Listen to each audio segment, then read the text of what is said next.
Hello there, crafty doer. Jessica Michaels with the Weekly Project. For this week, I created a super fun layout with a little bit of mixed media. In my book, a little bit of mixed media doesn't really mean a little bit of mixed media, but it definitely means that the focal point is not mixed media. I was inspired by a sketch provided for free at a Cherry on Top. They have a blog, the Cherry blog, and they have a whole bunch of cool stuff going on over there. Go check it out. I'll have it all linked below. I was also inspired by a super fun mixed media layout by Emily Moore from Emily Moore Designs. I'll have her linked up too, so you guys can go check her out for more inspiration. So I decided to use Mittens and Mistletoe by Crepe Paper. This pretty blue paper already had some mixed media to the design. So these are always fun to play with because it kind of gives you a start. So what I went ahead and did was use a texture paste to smear it. It pretty much had that on the design. It was just very subtle.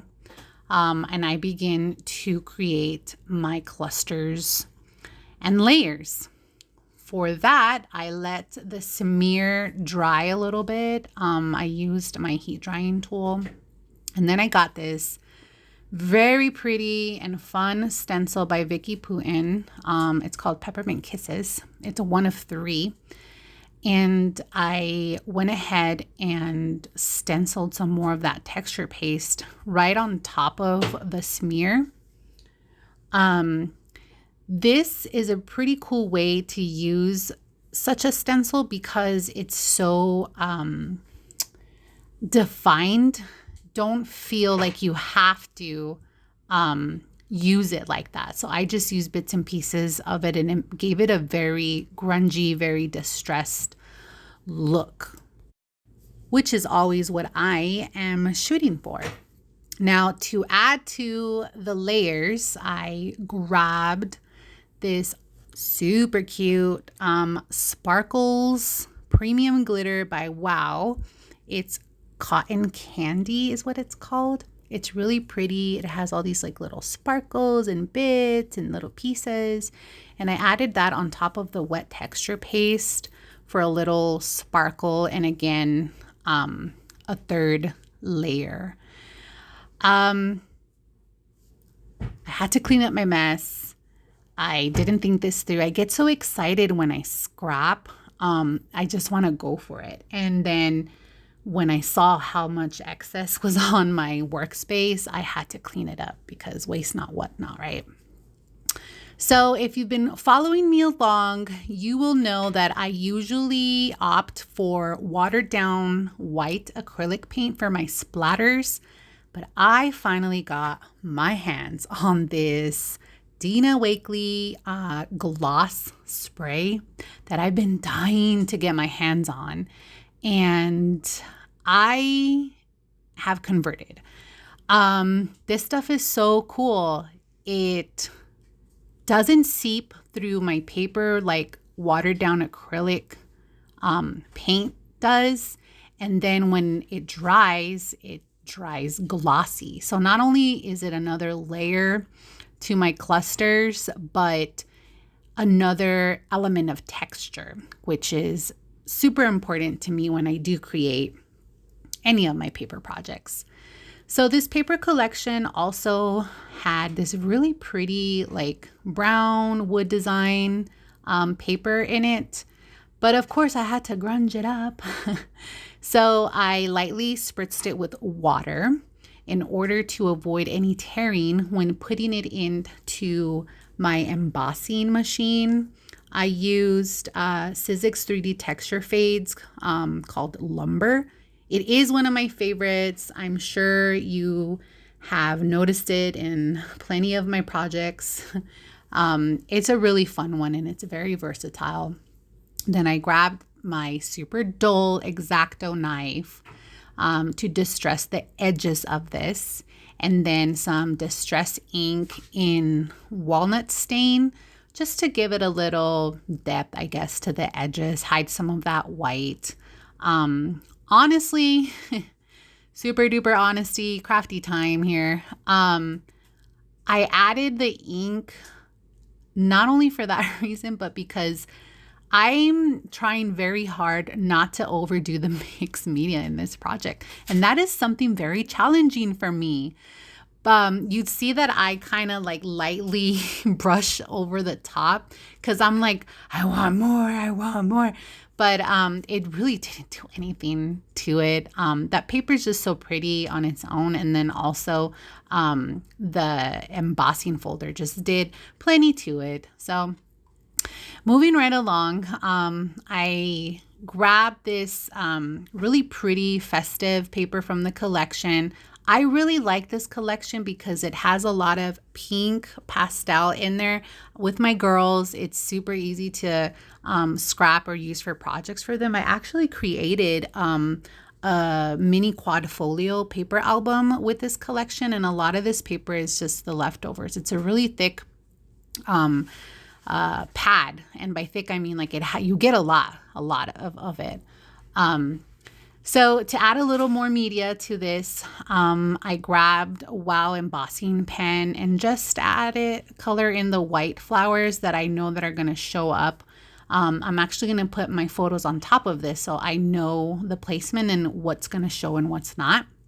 But I go ahead and heat set that, and it just adds a little extra, mixed media, a little extra detail, not only to make my mixed media heart happy, but I think that these little touches, when the eye catches it, it makes you happy. Like, wow, they took that little extra moment, that little extra effort to, add that totally wasn't necessary, but it makes it so much more, pretty to look at. So with that being said, I grabbed some glossy accent and I dab a little dot on top of the red berries. Once it dries, it will dry clear.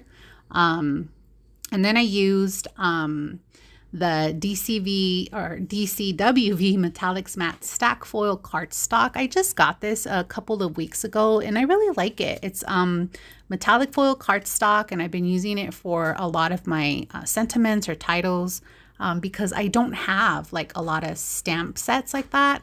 Also, sometimes when I do use my Wow embossing pen in my Cricut machine, it doesn't do a very good job with small titles like this one. So to have this pretty cardstock come in a lot of different colors, comes in rose gold. This is like a pearl kind of off-white. It has a shimmer to it and it's really pretty. So I went ahead and used that for my title. And then of course I went with my art glitter glue. I use this stuff for everything. I've mentioned it before. But there goes my sentiment. So here I just start putting everything together. I start with the lumber piece and I grab my score tape because I wanted just to assure that it really adhered on top of the texture paste. I'm sure glue could have done that, but I also like the score tape because it has a bit of thickness to it. And if you don't know me by now, I really like to chunk up my projects. You should see like my scrapbook album. I tried to just have one for this year, and I almost made it. It's December, but I still have a handful of layouts to stick in there, and it's looking at me like, please, no more.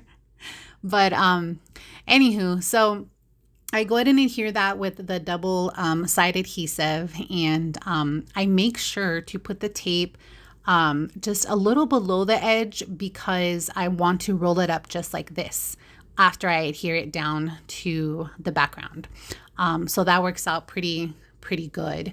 And then I grabbed the pink design paper, and I did have lots of trouble with this layout, holding back the distressing and the grunge and the mixed media, but I couldn't do it. I couldn't leave that bottom clean line. So I went ahead and just tear it a little bit, and I really like that a lot better. For this piece, I also reached for the score tape for the same reason, and also it was just what was closer to me. But this one I didn't have to worry about leaving a little bit of space on the edges because I wasn't planning to fold it over. And so I just try to get as close to the edge as possible so that the entire piece can adhere very well to the paper. And it does, and I'm liking it so far. And so just keep in mind that I do have the sketch in view. So I kind of look back to my project to, kind of see where everything is going to place. I am a very, very visual learner, visual person. And so I'm constantly looking at that sketch. So I also, I did fussy cut a lot of, I fussy cut those stamps out of the paper, and I fussy cut the smaller subtitles out of the paper. This pack is super cool. It has a whole page just full of these. So that's why I went ahead and did that. But I also did get a lot of the ephemera from the Icon Ephemera pack. A lot of cool cute little bits and pieces, and a lot of them have a lot of gold foil to it. Really pretty. So here we go with the dimension. I add a little bit of cherry tape foam to the back of these things. And I love it because it's a little pop. And I go ahead and I do that to a few more of the ephemera pieces you see later on. But here you can really see where my process of putting this together as a visual learner or just a visual processor, if that's even a term.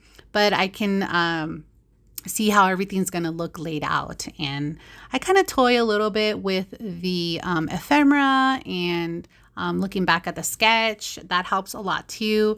I love sketches because you can really make them your own. But I love it when you really try to, how do I put this? I really like sketches when you make them your own, but I also like them when you can see your own and really see that you were inspired by the sketch. So although I don't follow it to a T, I really get a lot of inspiration from it.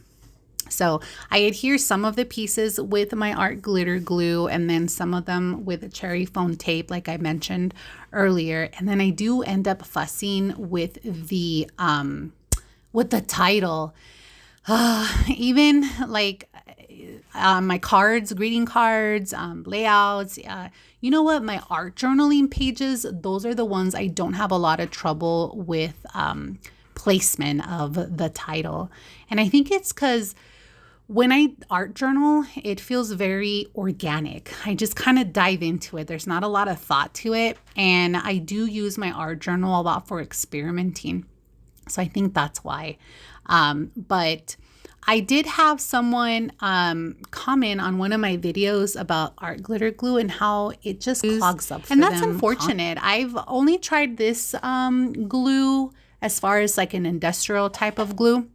And I really do like it. I haven't had any troubles. It did clog on me once, but that was my fault. And then just running the tip over warm water really helped. Yeah, so then I grabbed my alt new enamel dot. This one's called Tea Party. It's so pretty. I went to grab this one again because I have girls, and so I can use the pink, all the shades of pink and reds on any project usually. But I do play around with them a little bit, and I end up putting some of the red ones on there. I really like that. I really do like that a lot. Hey, thanks so much for watching. Let me know in the comment section, how reluctant are you to add mixed media, texture, and dimension to your layouts? And also, don't forget to check out A Cherry on Top and their blog, The Cherry Blog, for more scrapbook layout sketches. Check out Emily Moore Designs on her YouTube channel for even more inspiration. Don't worry, I'll link them both up as well as a supply list for the products I used in this project in the description box below. I do appreciate it when you use those links to make any purchases, as I earn a small commission from my recommendation of those products to you. You can always head over to my blog, craftydoings.com, for more photos of this and other projects, as well as free download cut files and some pretty fun reads. I'd be so grateful if you subscribe and give this video a thumbs up. Yet another way you can help my channel grow. Thanks so much for popping in. Press on until the next crafty doing.